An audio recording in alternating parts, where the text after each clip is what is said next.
All right, real quick before we get into the video, I just want to say a few things.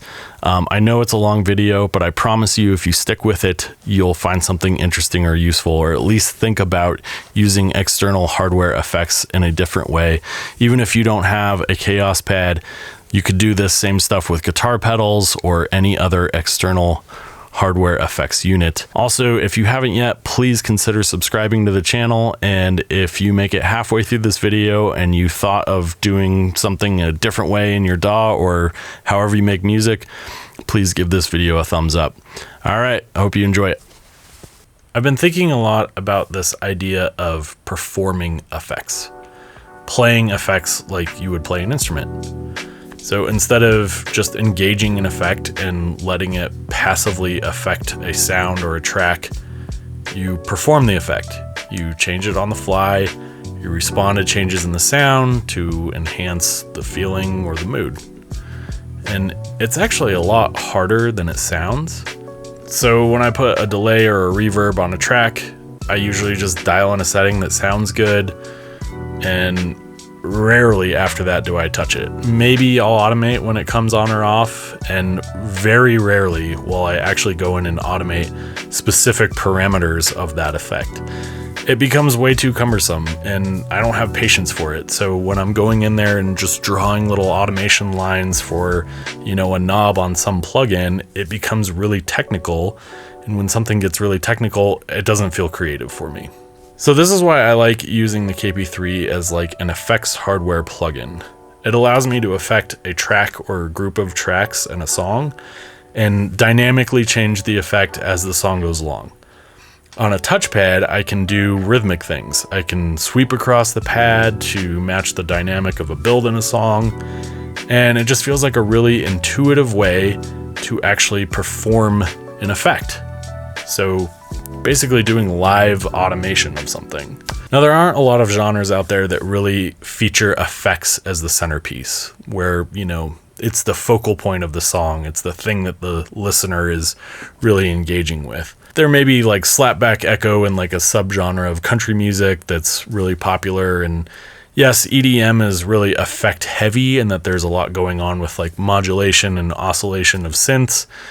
But in terms of music where effects are featured prominently and dramatically impact a song, there's really only one genre that comes to mind for me, and that's dub reggae. So let me know in the comments if you've ever heard of or listened to the artist King Tubby. So King Tubby was a sound engineer and producer in Jamaica from the late 60s to the late 90s, and he has this enormous catalog. He's worked with all kinds of artists, from like Lee Scratch Perry to Bob Marley and the Wailers, and just all kinds of artists coming out of Jamaica. And his sound is extremely effects centric. You hear like tons of tape echo, a lot of spring reverbs, filters, various modulations, flange. This is all really featured heavily in his songs. So to feature using the KP3 as an effects performance tool, I recorded a dub reggae song of my own with live drums, bass and guitar.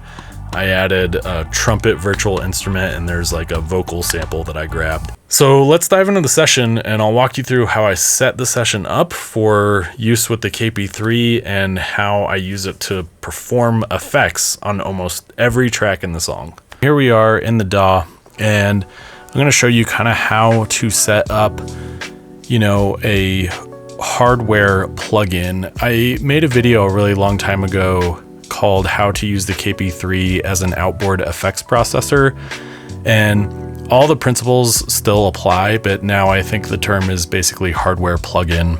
So what's happening on the hardware side, like the actual physical inputs and outputs, I'm running a stereo output out of my interface into the stereo input of the KP3, and then that stereo output of the KP3 is going back into another input of my interface. When I'm doing this, I'm actually selecting the send toggle on the back of the KP3 to use the KP3 as an effects send. Now, if it's direct, any signal that it's getting is going to be the dry signal. So, you're basically doubling up. So like in a snare hit, you'll hear the snare hit, the actual snare hit, along with the effect. But if you use it as a send, it's just the effect. And I'll show you kind of what I mean here in a second. I've got my snare bus here. So I'm going to use pipeline as the way that I'm going to get my audio out of my interface into the KP3. But I'm going to show you, I'm going to use it a little differently than you normally would. So I'm going to take this instance of pipeline and I am going to put it on my snare bus, which is over here.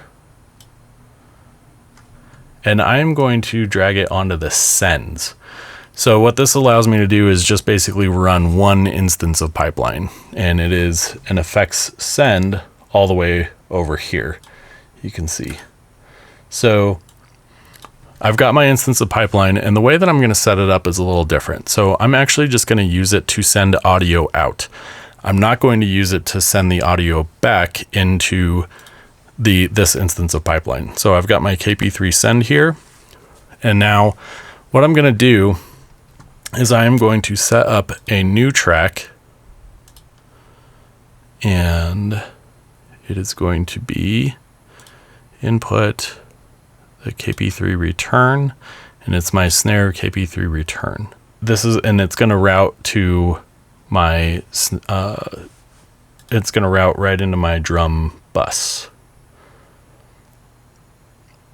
So what this allows me to do is actually audition. So I'll enable monitoring.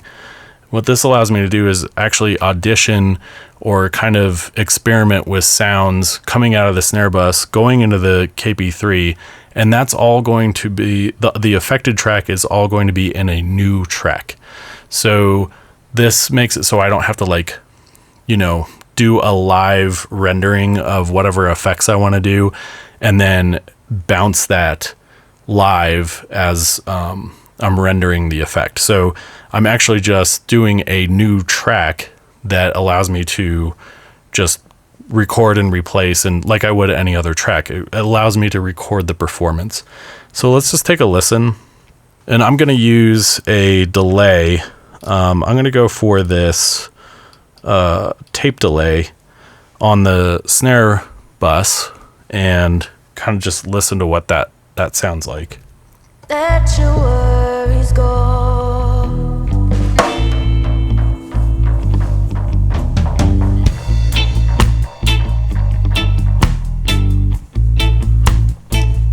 So you can see what I did there is after that initial snare hit, I actually turned the input volume down. So it's only processing after that snare hit. So there's no more signal going into the KP3 after I turn it down.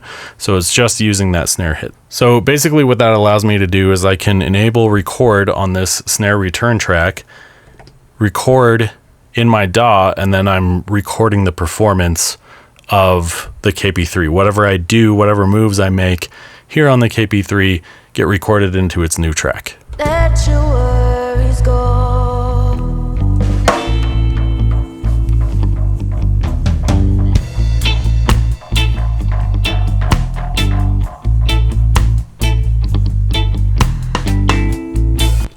So I can just run through this whole snare track and do kind of those cool dub echo things where you kind of do like a high pass filter on the snare, and that's kind of what this tape echo does. It also adds some really cool distortion. So let's get even a little bit more intense, and I can just delete this track that I did and do another version of this or another take and try to get a more, some more interesting sounds. So my input volume is basically how much signal I'm getting from my DAW out from the snare bus. And then FX depth is basically the wet signal. But since I'm just using this as a send, I'm going to keep this all the way up. But I will turn down the input volume so I can just affect that one hit there at the beginning. Let your worries go.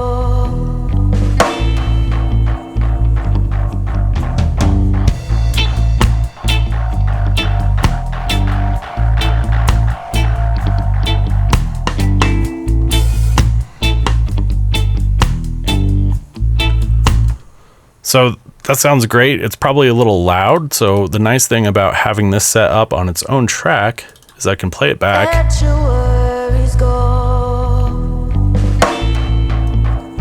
And just adjust the fader here and mix it in like I would any other track.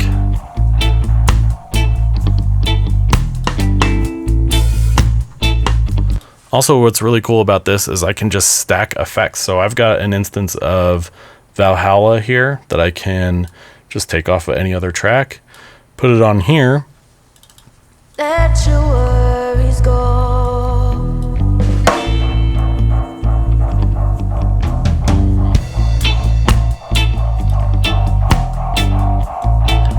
And now I'm just routing that KP3 affected drum track with that tape echo into a Valhalla. So I can just run through the whole song and just affect that snare and do kind of some of those cool dub effects using this tape echo, and, you know, basically audition the whole song and write a whole new track that's just the effect. And there's, you know, I can use all the effects in the KP3 to just come up with whatever I want. So this is another cool effect often used in dub, which is the spring reverb. Obviously this is a really bad spring reverb out of the KP3, but let's just hear what it sounds like.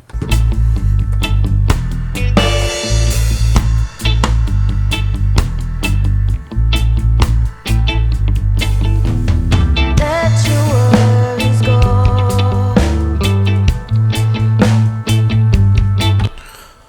All right, so now that I have kind of what I want to hear on my snare bus with those cool tape echoes and a little bit of that spring reverb, I'm going to move on to this vocal and see what I can get out of that. So before I do that, I got to disable this instance of pipeline and then drag it over to my vocal.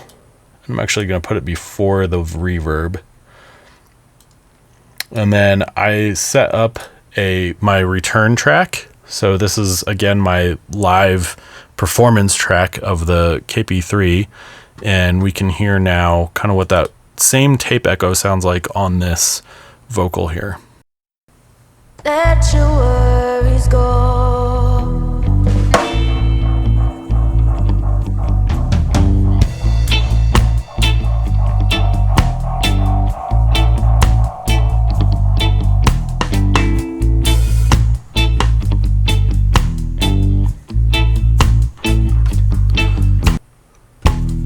Let your worries go.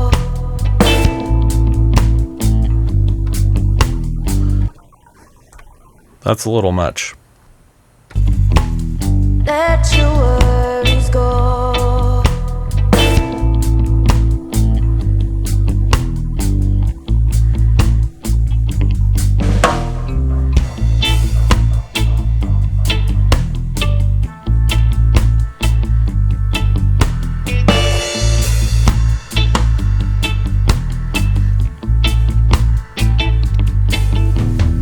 Let your worries go.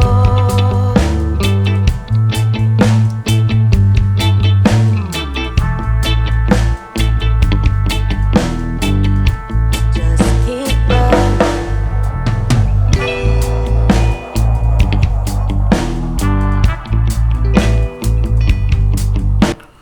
That's kind of the idea here, right? Is that you can actually perform effects. So you saw in that last take, I was kind of just like riding the input volume to, like, you know, basically affect how much send was coming into the KP3. I'll probably go back through here and do some stuff on the trumpet. This was just like kind of a quick and dirty. I'll post the song when I get it finished, but I can also take any tracks, like my snare bus, my trumpet, the vocal, maybe the guitar, run that instance of pipeline, have it enabled on each one of those tracks, and then just write a new track that's just affecting those tracks. So the workflow is really flexible, and there's just a lot that you can do with routing stuff out of Studio One into an effects processor like the KP3. I hope you enjoyed this video. I hope you got something out of it. If you have any questions, please throw them in the comments and I will do my best to answer them. Hopefully, you know, you enjoyed the song. and it inspired you to do some creative things, even if it's not with the KP3, if it's with guitar pedals or another effects processor. I hope you got something out of it. Thanks for watching.